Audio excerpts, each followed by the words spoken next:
সাধারণভাবে রান্না করা এই তরকারিটা খেতে যে কি মজাদার, না খেলে আপনারা বুঝতে পারবেন না। সব জায়গায় মনে হয় পাওয়া যায় এই ছোট কাঁকড়াটা।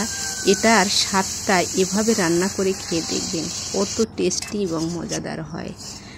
মানে মুখের স্বাদটা লেগেই থাকে, মনে হয় যেন আবার এইটা খেতে হবে। নমস্কার বন্ধুরা, চলে এলাম রান্নাঘরে শর্মা কিচেনে। সবাইকে স্বাগত।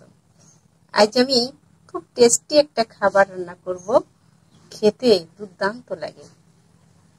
আমরা এই খাবারটা মানে যে মাছটা দিয়ে রান্না করব এটাকে আমরা নোনা কাঁকড়া বলি। কাঁকড়ার তেল ঝাল করব, আর অনেকে ছোট কাঁকড়াও বলে, আবার নোনা কাঁকড়াও বলে। আপনারা কে কি বলেন কমেন্টে জানাবেন। আর খেতে দুর্দান্ত লাগে, আপনারা ভিডিওটা দেখতে থাকুন। তবে রান্নাটা শুরু করার আগে অনুরোধ রইল, যারা আমার চ্যানেলে নতুন আছেন সাবস্ক্রাইব করে আমার পাশে থাকুন, পাশে থাকা বেল আইকনটা প্রেস করুন, তাহলে প্রথম নোটিফিকেশনটা চলে যাবে আপনার কাছে। ভিডিওটা ভালো লাগলে অবশ্যই শেয়ার করবেন আর পাশে থাকবেন, সহযোগিতা করবেন। এটাকেই ছোট কাঁকড়া বা নোনা কাঁকড়া বলা হয়।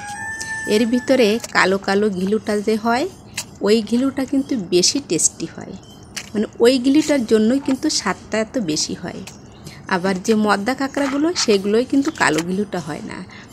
মায়া কাঁকড়াগুলো সেইগুলোই কালো ঘিলুটা হয়। আমি কাঁকড়াগুলো কেটে নিলাম, দেখেন কালো ঘিলুটা কত সুন্দর হয়েছে। এর রান্না করার জন্য যেটা নিলাম, এই সাইজের আলু কেটে নিয়েছি, রসুন নিয়েছি, তেজপাতা নিয়েছি, চুইঝাল নিয়েছি আর আদা নিয়েছি। আমি একসাথে জিরে, ধনে এবং শুকনো জলটা বেটে নিই।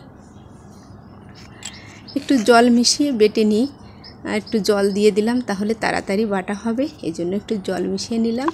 আর আমি বেটে নিই সবগুলো মশলা।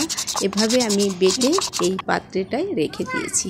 সবগুলো মশলা, তেজপাতা, চুইঝাল সব মশলাই রেখে দিয়েছি। কড়াইটা আমি উনুনে দিয়ে দিয়েছি, দিয়ে দিলাম তেল। কড়াইটা গরম হয়েছে, তেলটা আমি দিয়ে দিলাম। তেলটা গরম হয়ে গেল, আমি তেজপাতা ফোড়নটা দিয়ে দিলাম। এখন আমি বেটে রাখা সবগুলি মশলা ছেড়ে দিলাম তেলের উপরে, আর বাটিতে একটু জল দিয়ে আমি এই মশলার উপরে দিলাম, আর সামান্য একটু হলুদ দিলাম, সামান্য একটু লবণ দিলাম, দিয়ে মশলাটাকে সুন্দরভাবে কষিয়ে নেব। আমি সুন্দরভাবে নেড়ে চেড়ে মশলাটাকে কষিয়ে নিলাম। দেখেন মশলা থেকে তেল ছেড়ে দিয়েছে, আমার মশলাটা কষা হয়ে গেছে। এখন আমি কেটে রাখা আলুগুলো দিয়ে দিই, এবং যে কাঁকড়া মাছগুলো কেটে রেখেছিলাম সেগুলো দিয়ে দিলাম। দিয়ে আমি আরেকটু লবণ দিব আর আরেকটু হলুদ দিব, মানে হাফ হাফ দিয়েছি আমি আগে, আর হাফ করে আমি এই হলুদ আর লবণটা দিয়ে দিলাম। আপনারা লবণটা অবশ্যই চেখে দেখবেন, সেই অনুপাতেই দেবেন, আপনারা অনুপাত অনুযায়ী। আমার কিন্তু কথা বলতে বলতে এই কাঁকড়া এবং আলু দিয়ে মশলা দিয়ে সুন্দর করে কষিয়ে নিলাম।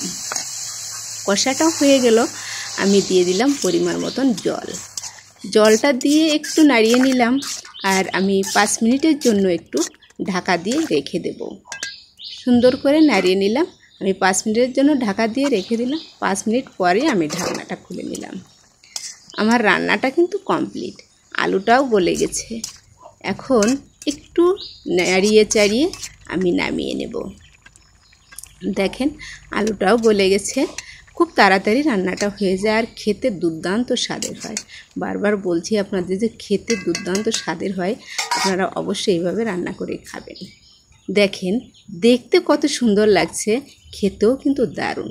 দেখলেই খেতে ইচ্ছে করে, এত স্বাদের এই খাবারটা। মনে হয় আবার যে কবে আমি এই খাবারটা খাবো এমনই মনে হয় প্রতিদিনই এমন খাবার খাই। দেখেন গ্রেভিটা কত সুন্দর হয়েছে, খুবই সুন্দর এই খাবারটা। আপনাদের সবাইকে ধন্যবাদ পুরো ভিডিওটা দেখার জন্য। আবার দেখা হবে নতুন কোনো রেসিপি নিয়ে।